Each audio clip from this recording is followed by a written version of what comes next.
Length of tangent, normal, सब tangent and सब normal. Length of tangent आखिर क्या होता है, यह हमें समझना पड़ेगा डायग्राम से, और बिना डायग्राम से यह बात नहीं समझी जा सकती। हम किसी कर्व की टेंजेंट ड्रॉ करते हैं और नॉर्मल ड्रॉ करते हैं। Suppose curve is like that, इस तरह से कोई कर्व है, किसी पॉइंट पर हम टेंजेंट ड्रॉ करते हैं, तो टेंजेंट एक्स एक्सिस से एंगल फाई बनाती है। इसी पॉइंट पी पर हम नॉर्मल भी ड्रॉ करते हैं, वो एक्स एक्सिस को कहीं पर जाके इंटरसेक्ट करता है, और यह पॉइंट से हम एक परपेंडिकुलर भी ड्रॉप करते हैं एक्स एक्सिस पर। तो इसे कहते हैं एम पॉइंट, इसे कहते हैं टी पॉइंट, इसे कहते हैं एन पॉइंट। यानी नॉर्मल के लिए एन, टेंजेंट के लिए टी यूज कर रहे हैं हम। This is 90 degree angle. Tangent और नॉर्मल में एंगल 90 डिग्री होता है। अगर यह एंगल फाई है तो यह 90 माइनस फाई है, तो यह भी फाई हो गया, यह एंगल भी फाई हो जाता है। पॉइंट टी जो है एक्स नॉट वाई नॉट है, या एक्स वन वाई वन है, कोई भी आपका एक पॉइंट है। तो लेंथ ऑफ टेंजेंट की मैं बात करता हूं, क्या होती है लेंथ ऑफ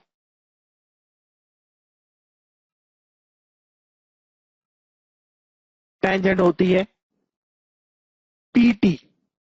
देखिए पीटी लेंथ ऑफ टेंजेंट होती है वो पॉइंट जो एक्स एक्सिस को कट करता है, वहां से लेकर वो पॉइंट जहां पर टेंजेंट ड्रॉ की हमने, लेंथ ऑफ टेंजेंट कहलाती है।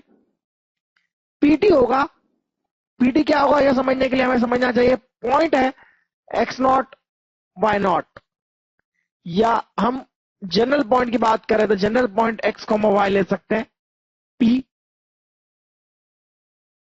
तो पीटी जो होगा Y coordinate perpendicular upon hypotenuse, ये होता है साइन थीटा। तो पीटी हो जाएगा perpendicular, that is PM, that is Y. यहां एक बात ध्यान रखना है, पीएम जो है वाई कोऑर्डिनेट है, स्पेशली बात करें तो वाई नॉट है, और जनरली देखें तो पीएम है वाई कोऑर्डिनेट।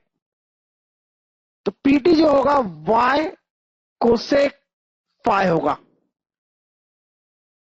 एक बात हमें हमेशा याद रखना चाहिए, टेन फाई होता है slope,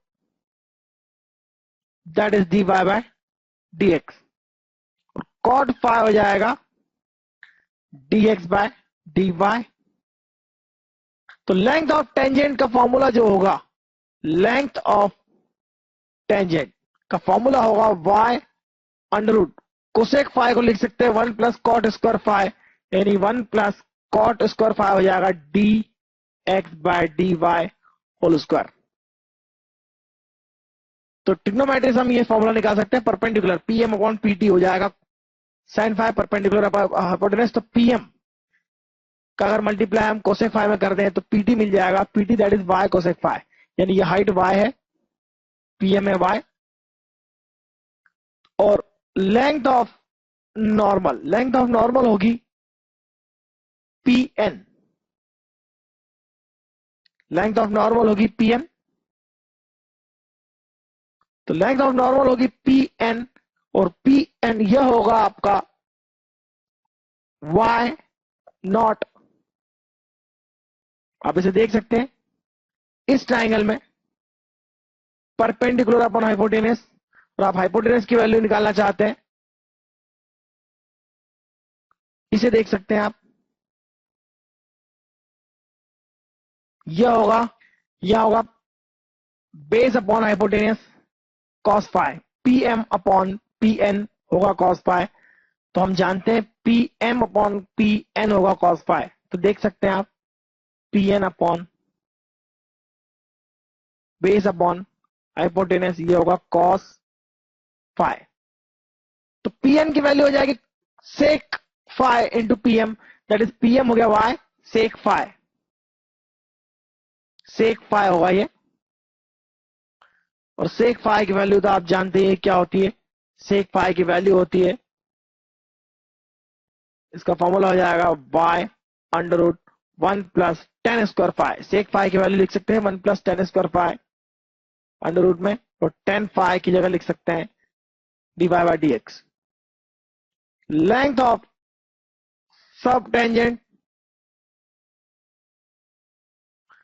length of sub tangent, TM जो होता है वो सब टेंजेंट कहलाता है डायग्राम के according.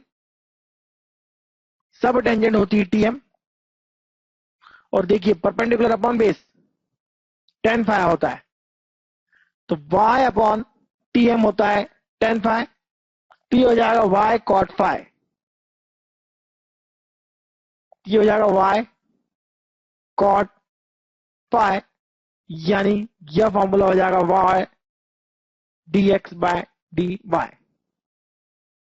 Length of sub normal की बात करें अब हम, ये हो जाएगा mn, ये हो जाएगा mn, और ये होगा y mn जो होगा perpendicular upon base mn upon pm होता है tan phi, तो mn हो जाएगा pm tan phi, यानी y into tan phi, that is y dy by dx। तो इनको एज अ फॉर्मूला ही याद रखना है आपको, एज अ फॉर्मूला आप इनको याद रखना चाहिए आपको। ये 4 फॉर्मूले याद रखना पड़ेंगे आपको। तो एग्जाम में 1-2 जगह पूछे जा चुके हैं, बहुत ज्यादा इंपॉर्टेंट तो नहीं कहूंगा, लेकिन फिर भी आईडीजे में एग्जाम इस तरह से पूछे जा चुके हैं क्वेश्चन, जहां डिफरेंशियल इक्वेशन में ये चीजें यूज हो सकती है। चारों में से कोई भी फॉर्मूला डिफरेंशियल इक्वेशन में कभी भी यूज हो सकता है, इसलिए वहां तो कम से कम यूजफुल होगा ही होगा। तो फॉर्मूला आपको याद रखना है, क्या है कैसे डिफाइन है ये मैंने आपको समझा दिया है। हालांकि ये बहुत कम यूजफुल होती है, कभी कभार हम पढ़ते हैं कभी नहीं भी पढ़ाते हैं, तो आपको देखना है, लेकिन याद रखना कोई बुरी बात नहीं है। डायग्राम याद रहेगा तो सब कुछ याद रहेगा। आप इन फॉर्मूला का एक छोटा मोटा डेरिवेशन भी याद रख सकते हैं, जो हमने बोर्ड पे बनाया डायग्राम, उस डायग्राम को यदि आप लिख लें समझ लें तो भी आपको याद रहेंगे फॉर्मूले, कभी भी आप डिराइव भी कर सकते हैं, कोई जरूरत नहीं है याद रखने की भी। तो देखते